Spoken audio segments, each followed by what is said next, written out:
Welcome, all you beautiful souls, to your weekly energy update. And we're going to be looking at the week of June 26th through July 3rd.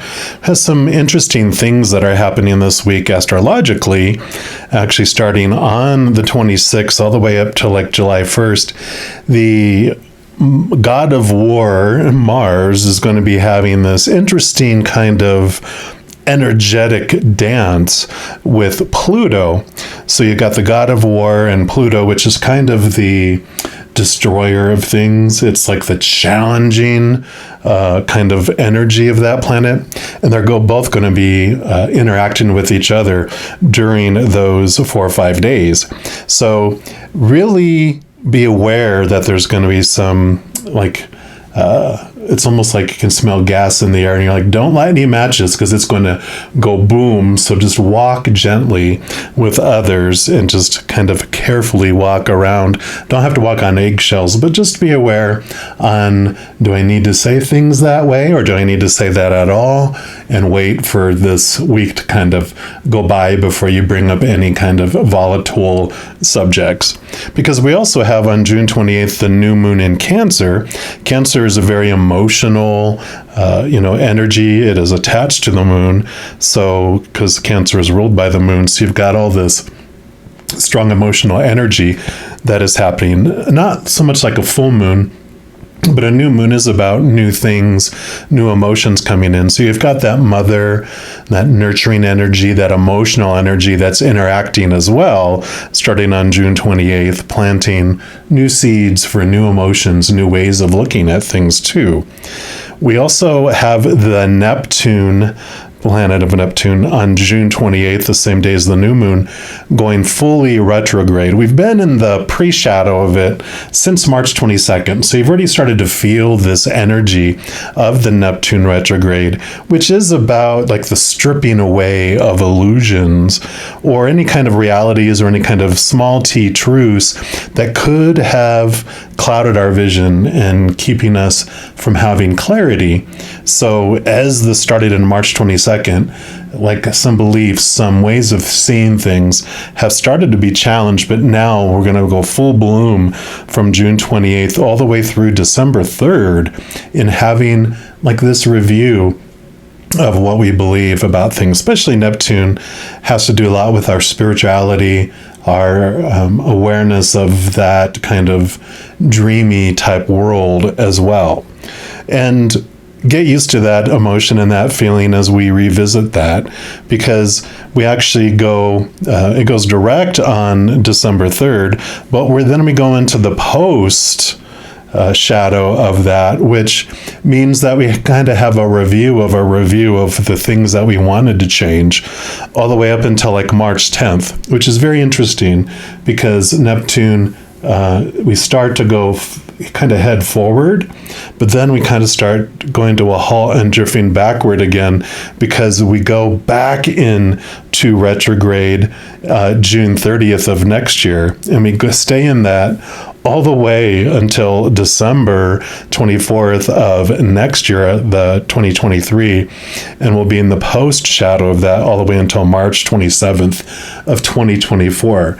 So this challenging of looking at the way we see things is going to be a huge theme for the next, year and a half, right? So just get used to it. Once we understand that this is the energy that's out there, then we can deal with it differently because we know why it's happening.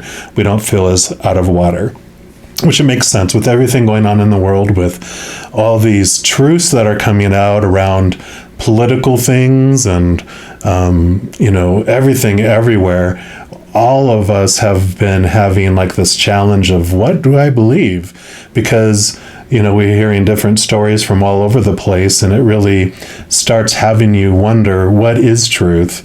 All these capital T truths of the heavenly realm, we're wanting to grasp for that because all the small t truths of the human world seem to be fluctuating and flying all over the place and even contradicting each other. So there is this call for a capital T truth that's so much more.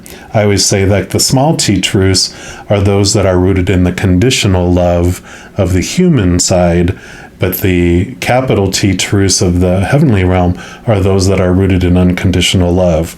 So we're going to be having this little fluctuation and this pointing towards ourselves to find out what within our soul do we believe, instead of listening to the popular opinion of the humans and the outside world. So we're going to dive in to your weekly reading just to see what is going to be coming about from this sparking of energy and see what the Creator wants you to know. So we'll jump into your sign right now. All right, Leos, this is your weekly energy update, and we're going to start off by pulling a card here from the Shaman's Dream Oracle, and any of the cards you use in a reading I will list in the description box below. I'll give these a good shuffle.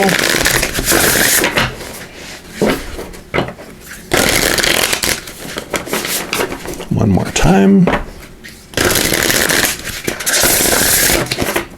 All right. So the general energies that Spirit and Creator want you Leos to know about this, really about this Neptune retrograde energy, is the one that's going to be lasting the longest. And you got the galactic mushroom, the divine matrix. Love it. Beautiful card there. Card number 24 reminds me of Alice in Wonderland with a giant mushroom. Let's see what it says here. It says the intricate complexity of life. So you might have been thinking and acting like you were the only one in the dream creating your life. The galactic mushroom arrives as a playful yet potent reminder that you need to get with your higher power. The universal laws are not for your benefit only. The law of attraction does not exist just to serve up your desired outcome. Whoa. This is the matrix of consciousness called Source, or God, Spirit, and many other names, is intricately woven into life. There's so much complexity that the human mind cannot comprehend all the moving parts. It's impossible to see beyond what you already know, just as the head of a mushroom is clearly visible above the soil, but not the living biome below. The thread-like mycelium of fungi form vast, intricate networks underground, connecting different life forms with one another in a kind of internet of the plant kingdom. Imagine the divine matrix serving the same way, connecting the individual consciousness with that of the divine. The galactic mushroom reminds you that your dreams and desires are heard. This is a call for faith and trust. Whatever intention you hold consistently with hope and faith first manifests in the unseen realms. Whether or not you can see it working on your behalf, eventually you see the evidence play out in the serendipitous events that work in your favor, seemingly out of the law of cause and effect. Your most beautiful results are being birthed right now, not just for you, but for the highest good of all. Wow, I really love that. And zeroing in on that energy that we were talking about with the Neptune retrograde, this talked about the importance for you to connect to your higher self. And that while we're in our human side, our human mind, we can't see beyond what we already know a whole lot. We just think we know it and it feels safe. It doesn't want to learn new things at a certain point. And that's why connecting to your higher self is so important, because then you get the eye in the sky view. When we're down in the maze, we only can see forward, and we hit a wall, we know we can go left or right, but up above, you see your higher self, your connection to the spiritual realm. You're able to see the entire maze, and things start making sense. Instead of going, I've been traveling this way for a long time. It doesn't feel like I'm supposed to go there, but it's because the maze is like this big, right? And you have to go here to be able to go here, but it might seem like you're going nowhere, but connecting to your higher self and that spiritual realm allows you to see things with more clarity. We're also going to pull from the tarot here and just see what else they want you to know. Give these a couple shuffles as well. Get their energy flowing.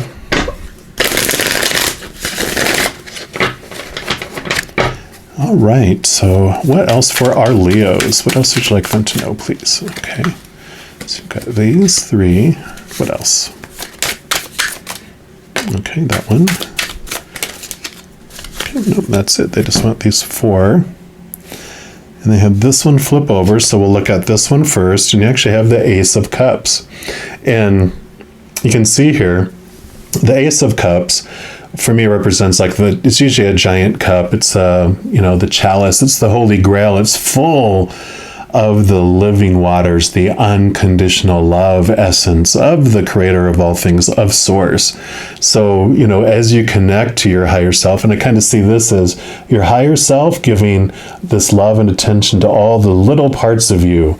So the little mini-me's of you, you're giving that love to yourself, and you're seeing things from the higher perspective, the bigger perspective, instead of a lot of small perspectives from the little, your thoughts and beliefs. So I love how they've interpreted this, because it does give a good visual of that this is your higher self, and these are all your thoughts of your small self. You're seeing things from the bigger picture, literally the bigger you. And then you have the Queen of Swords. And this is a beautiful card to come up for this too, because swords are your thoughts, your beliefs, your mindsets, your attitudes, your expectations.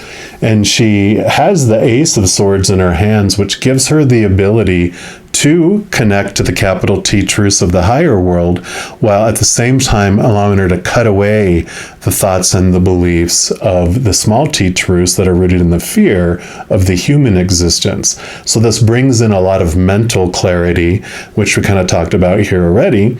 And in addition to the air element that the sword suit carries, all the queens also carry water element.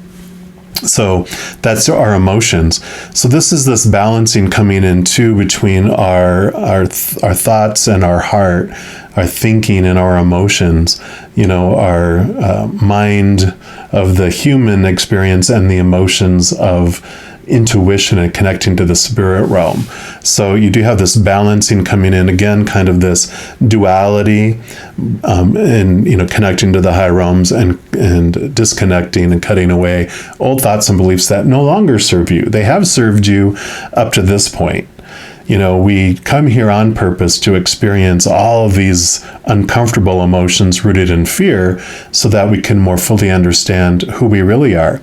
Like in this picture, if you were only around people your own size and you were a giant, you wouldn't realize it until you got around small, like maybe these are the most population is this size. You wouldn't realize how big you are until you experienced your smallness, right? So that's kind of the cutting away of these, okay, I get it now. I don't need to keep repeating that, experience. I get it. I'm ready for something new. And then you go to this one and you have the Queen. I'm sorry, this would be the King of Cups. And so the King of Cups is basically the highest love that you can experience. And they usually have the Ace of Cups in their hands. And so this is about this emotional, I don't want to say control, but you've learned, or you gain through this experience, this balancing of your emotions. We talked about the Queen of Swords here, and you have the King of Cups here. The King of Cups, which is it's pretty cool now that I'm thinking about it here, because all the kings, in addition to carrying their own suit, which is water, they also carry air. So the Queen rolls over, air, but also has water. The king rolls over water, but also has air. So there is this balancing out, again, even kitty corner here, of the emotions and the heart, and that you have expertise or mastery over both. But now the balancing of it is what's coming into play here, with understanding the two places that you can choose from, both in your emotions and your thoughts. You have the human side that's rooted in the, conditional love, the fear of losing that conditional love, and then the higher realm, those things, feelings and thoughts that are rooted in unconditional love instead. And then you have the Wheel of Fortune, which is perfect because it's endings and new beginnings. And there is this wonderful message that Spirit gave me around the Wheel of Fortune, which I'll share with you. And basically, it's before he came down here, our soul, our higher self, chose what little avatar, what character it was going to experience this life through. It chose when we were going to be, born and enter this existence, and when we're going to withdraw out of our bodies and go back to being fully a spirit.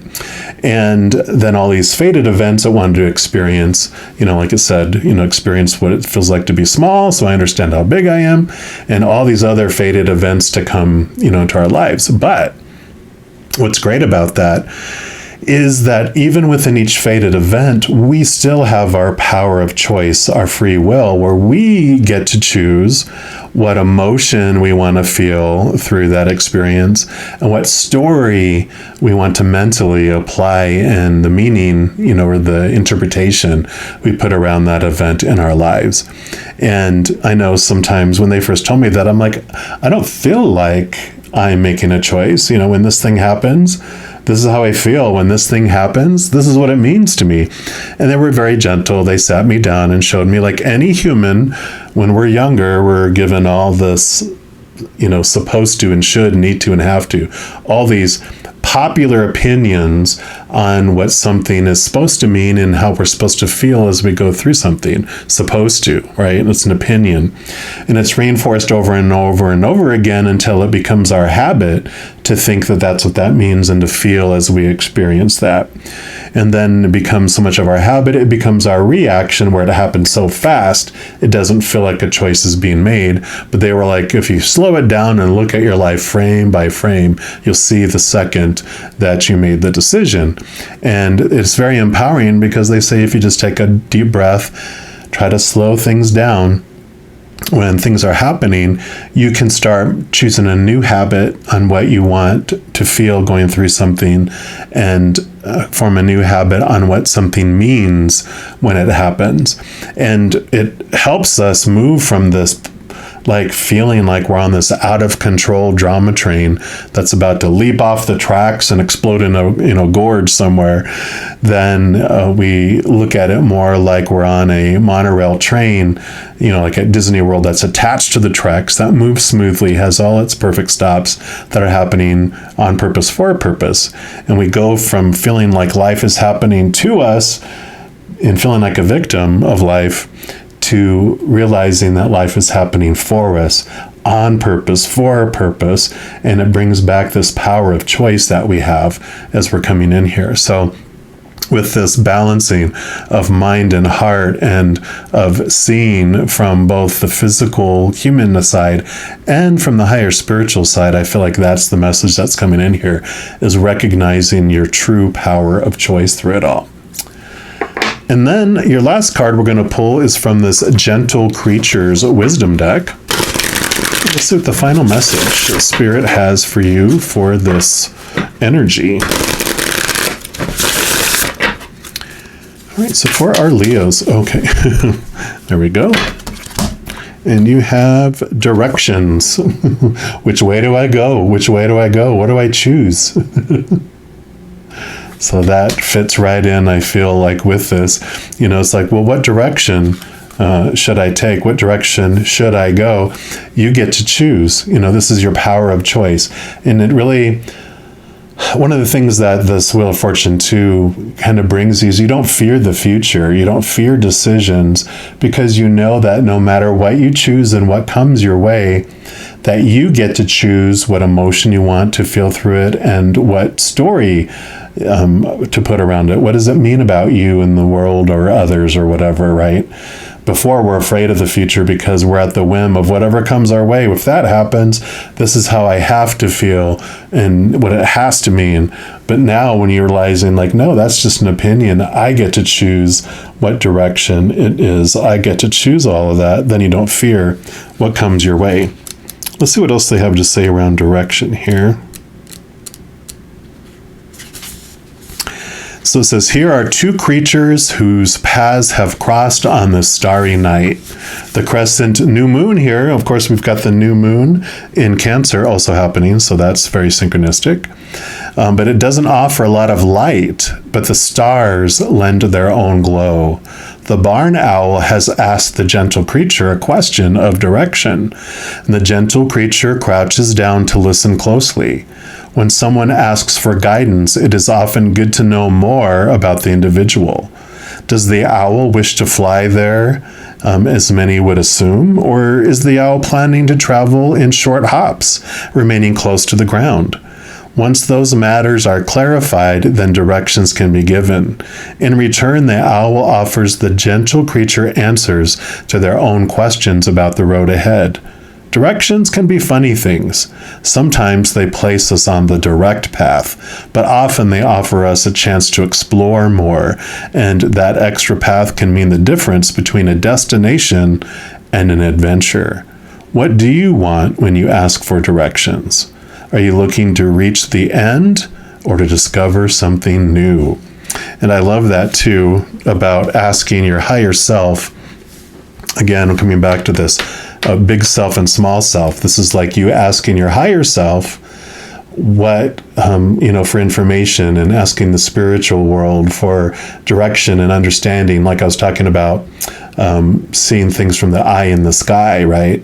This allows you to, ask. This is you, your human self, asking your higher self for direction. And so that is also very clear message for you here in this reading is you're not in this alone. You can communicate to your higher self and to that whole posse of support you have on the other side. I mean, you've got the creator, you've got spirit, you've got your guardian angel and angels, you got your spirit guides, your loved ones on the other side, ancestors. There's a whole slew of beings of unconditional love and light that have that eye in the sky, and as long as it doesn't interfere with the things that you want to have fated events happen, they are more than happy to help you on your journey and path, but they won't mess with that free will. But if you ask of your own free will for their signs and synchronicities and answers of things, you will get them, and I love this for you. All right, Leos, I'm going to leave the reading here. If you are looking for more messages of love from above, in addition to these weekly energy updates, I also put up monthly readings for each zodiac sign. Also, a few other types of videos throughout the month. So if you don't want to miss out on any of those and be notified immediately when they become available, if you give this video a little thumbs up and click the like button. Also click the subscribe button, and that gives you access to the notification bell. And when you go in there, if you select the all option, then you'll be notified of any new videos that come out on the channel. Also, doing those things helps spread the love, and it helps my channel grow in significant ways. Because when you like a video or share a video, comment on a video, subscribe to a channel, doing those things makes the YouTube algorithm really excited, and it wants to share the videos of this channel with other people as well. So if you feel inspired to do any of those things, I am very, very grateful for that. Also, these are general readings, and if you're looking for even more specific information and answers for your specific life, I do offer personal readings, and that information is listed in the description box below.